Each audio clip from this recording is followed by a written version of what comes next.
Et arrêtez de penser à tout ça. Ça pourrait mal finir.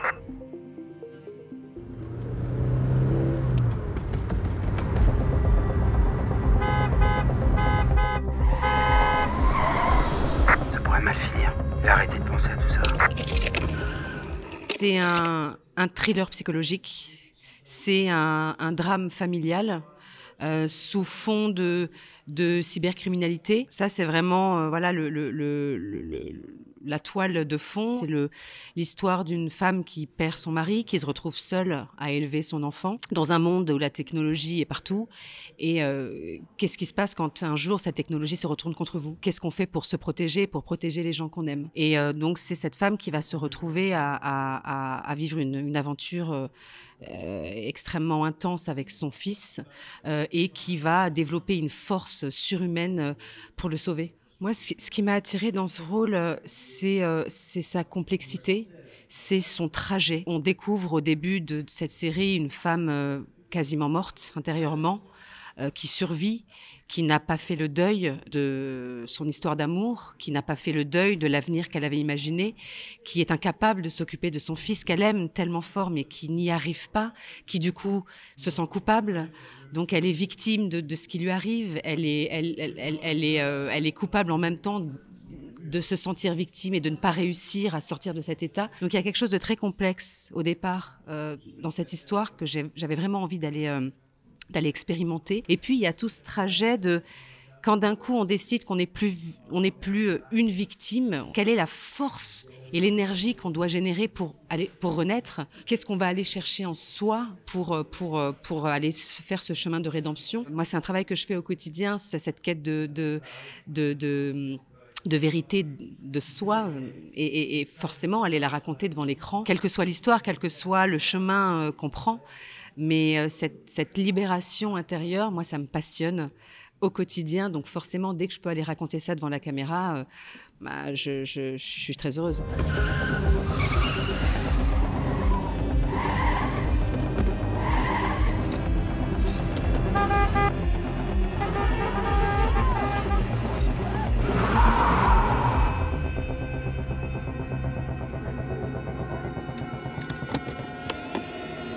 Quand j'ai lu le scénario, le premier truc, c'était pas de me dire ah, ce personnage, il me parle. C'était surtout de me dire ce scénario, il me parle, cette histoire, elle me parle. J'adore ça, j'adore où ça va.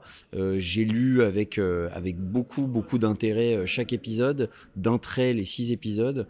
Et à la suite de ça, je me disais, j'aimerais bien rencontrer le réalisateur et en parler un petit peu avec lui parce que ça m'a l'air d'être une aventure assez particulière et sur des rails qui sont pas vraiment usuels pour TF1 aussi, sur un ton assez différent, très mature, qui va vers le drame psychologique, comme le disait Sophia, et en plus avec une équipe de réalisation entre Louis et Luc qui l'emmène vers quelque chose de presque cinématographique. Et puis cette promesse de la Suisse aussi, et d'un endroit que je connais bien moi, et qui est très différent, et qui permettait des grands espaces et une course-poursuite qui sort un peu de nos départementales. Et tout ça mélangé me disait ça va être un projet qui va être assez différent de ce qu'on peut en attendre. Là, en regardant les 2 premiers épisodes dans la salle, je me rendais compte à quel point il est présent sans être présent. Parce qu'effectivement, c'est beaucoup sur le souvenir de David, c'est le père le manque, et toute l'impossibilité du dialogue entre la mère et le fils vient de sa disparition, quoi.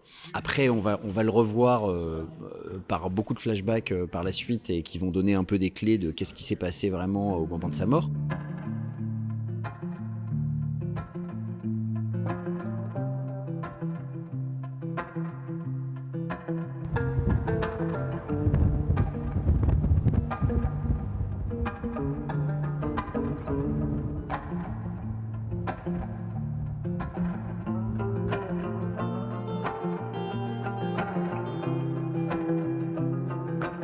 Moi, je travaille vraiment le scénario dans son ensemble d'abord parce qu'on a vraiment une trajectoire principale.